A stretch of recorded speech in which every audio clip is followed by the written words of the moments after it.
Hello my friend, I hope you're doing well. I received a question on one of my YouTube videos, and it's an excellent question. I just want to read it to you very quickly because I think we composers, especially experienced composers and musicians and producers, suffer from this from time to time. And I suffer from this for sure. So here's a question. Hey Daniel, I have a question. When you are about to finish a track, do you have to spend a lot of time on quality control, or was that mostly in the beginning? I find myself obsessing about finding small adjustments until I simply get too tired of hearing the track or cannot find anything more to fix. This is an excellent question, and this is a very common issue that composers have. I had this problem for the longest time, and I want to say to you is that I suffer so much because it will take me forever to finish a track. And here I am, an experienced musician. This person seems to be very experienced as well. And we know what to do. We know what we should do. And yet we are our worst enemy, if you will. And you know why this is happening? This is happening simply because you are aiming for perfection. That's in my own opinion, or at least that was what I struggled with. I was aiming for perfection. When it comes down to quality control, really all it is that everything should be quality control, okay? So there is such a thing as quality versus quantity, and the only way you can get to quality is by having quantity, okay? Meaning that you have to write a lot. You have to go beyond what you think is a lot in order for you to trust yourself and say, hey, this is the way it should be. And trust your intuition, trust your own judgment. Music making and music composition and production and even mixing, okay, and mastering is about intuition, about knowing what needs to be done and trusting yourself.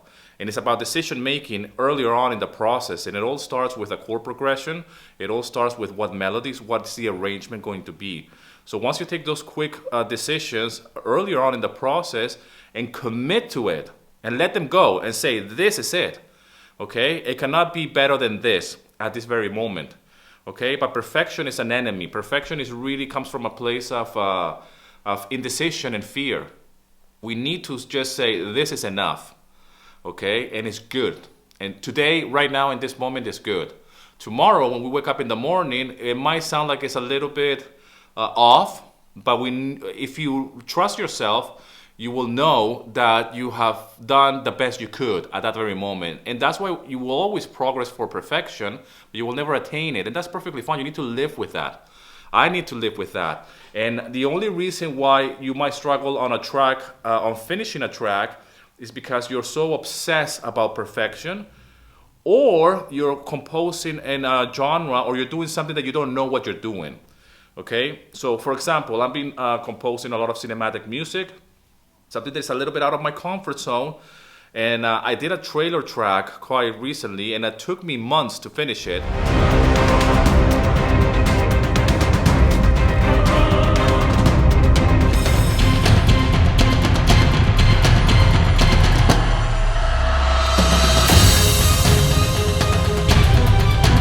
Because I'm not really in the trailer genre. That's not what I do. So I took very small steps, and I didn't got frustrated. I just wrote something and I left it and I carry on.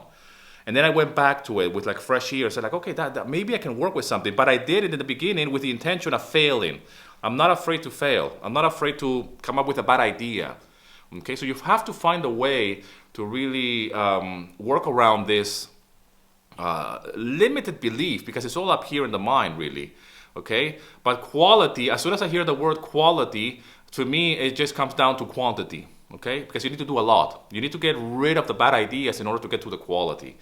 Everything you should write should be top-notch quality, meaning that even if you compose a track that has just one piano, and that's your instrument, it should be really good in terms of quality.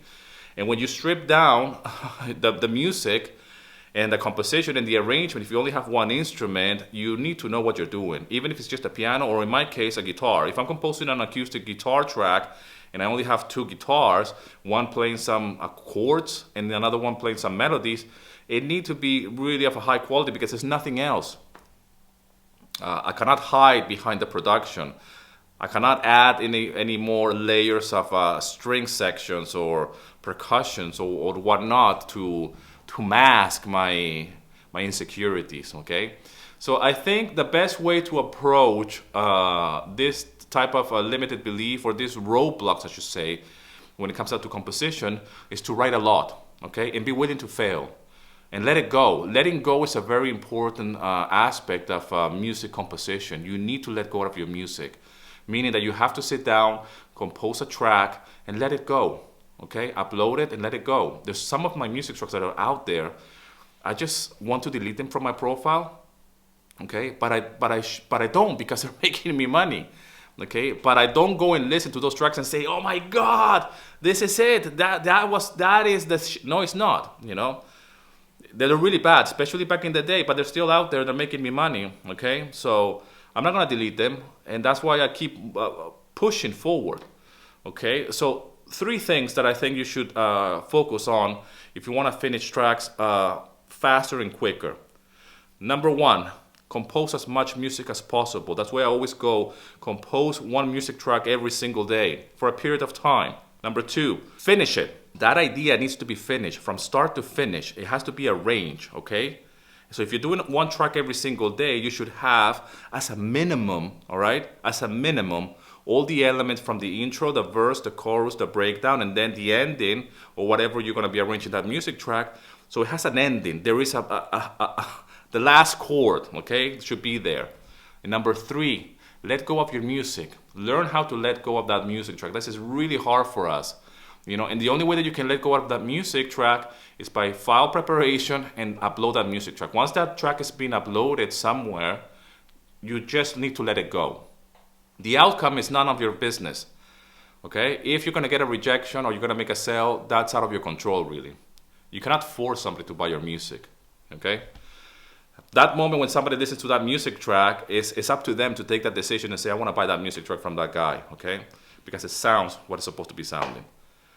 I hope this video finds you well. I hope this video is helpful to you. I'm going to talk more about this. This is just a quick entry vlog today. If you're somebody that is new to music licensing or to royalty-free libraries, download my free guide link in the description. And as always, rock and roll, and here's to your success.